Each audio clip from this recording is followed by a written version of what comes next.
हर हर गंगे साथियों, मैं अभी रसूलाबाद से पहले और छुआरा हनुमान जी से पहले सदानंद आश्रम की जो रोज़ मैं जयकारा लगाता हूँ वो सदानंद आश्रम ये है। बहुत प्राचीन है और बहुत ही खूबसूरत है और यहाँ पर कभी बड़े ऋषि मुनि तपस्वी बैठा करते थे, ध्यान लगाते थे। फिलहाल अभी आपको जो दिखा रहा हूँ एक नाला है जो ठीक इसी आश्रम से पहले तमाम मोहल्लों से होके आता है। जुंदवल है और इधर पीताम्बर नगर है और इधर आप मान के चलो कि कुछ मेंदोरी कॉलोनी के आसपास का इलाका है। अवतार के पीछे का ये नाला वहाँ से चल के आ रहा है और इस नाले के जो आवाज़ है उससे आप अंदाज़ा तो लगा ही सकते हैं कि कितना पानी लेके आता होगा। फिलहाल इतने सालों से हम लोग इस आशा में थे कि एसटीपी का कार्य सुचारू होगा और अभी कुछ सालों में कई एसटीपियाँ प्रयागराज में बनाई भी गई नई, जो कि पुरानी एसटीपियाँ थीं।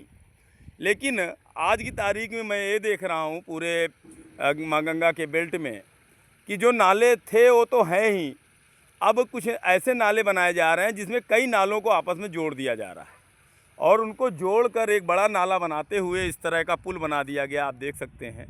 और इसे सीधे बिना किसी रोक टोक के, बिना किसी इसके अंदर प्रयोग किए, जैसा ये कहते हैं वैज्ञानिक प्रयोग ये करते रहते हैं, कहते हैं कि केमिकल डाला, वो केमिकल डाला, शुद्ध हो गया। फिलहाल अभी तो इसकी आवाज़ आपको नहीं समझ में आ रही होगी। रात में नाला सुन रहा हूँ, बहुत तेज़ चलता है और सीधे देखिए तो माँ गंगा में जा रहा है। तो अभी जो शंकर घाट पे मैं अक्सर आपसे कहता था कि माँ गंगा में दुर्गंध आ रही है, वो दुर्गंध ऐसे नालों से ही आ रही है साथियों। और एसटीपी की ये पाइप टंकी है, देखिए इसमें पानी नहीं है।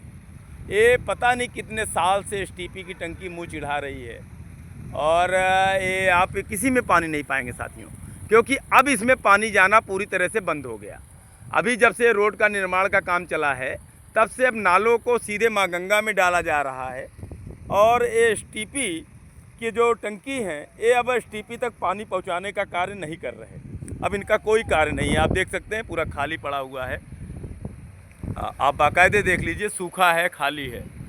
तो इसके थ्रू उसमें और उसके थ्रू उसमें हर टंकी से होते हुए इससे एसटीपी तक जाना था।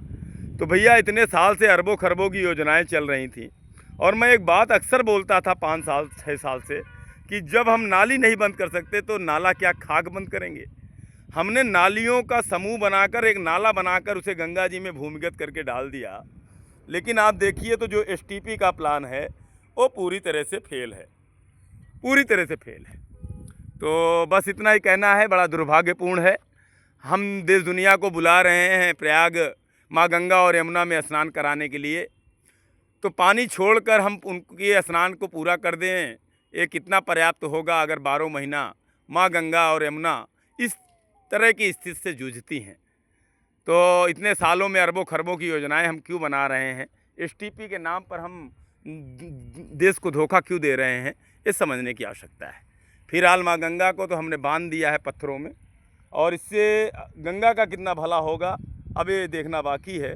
बाकी मुझे भला कम, कहीं न कहीं गंगा की ज़मीनों पे अतिक्रमण और इसके किनारे बुराइयां आती दिख रही हैं। लोग शाम के रात के अंधेरे में यहाँ बैठ के दारू पीते हैं और यहाँ पर बैठ के कुछ वैसे कार्य करते हैं जो नहीं करने चाहिए माई के सामने, फिर भी लोग ऐसा करते हैं। तो सभी को हर हर गंगे, जय जय गंगे। मैं यहाँ तक आया था आपको यह दिखाने के लिए कि माँ गंगा और यमुना से ना तो नाले कभी हटे थे, ना हटेंगे और ना ये हटा पाएंगे। तो बस मुझे बड़ा दुख है इस बात का, क्योंकि 2019 के अर्धकुंभ में ये वादा हुआ था, एक तरह से ये पूरे देश से बोला गया था कि हम आपको प्रयागराज में एक भी नाला गंगा यमुना में गिरते नहीं दिखाएंगे। लेकिन अब दिखाएंगे तो नहीं, क्योंकि भूमिगत कर दिया गया। तो सभी को हर हर गंगे, जय जय गंगे।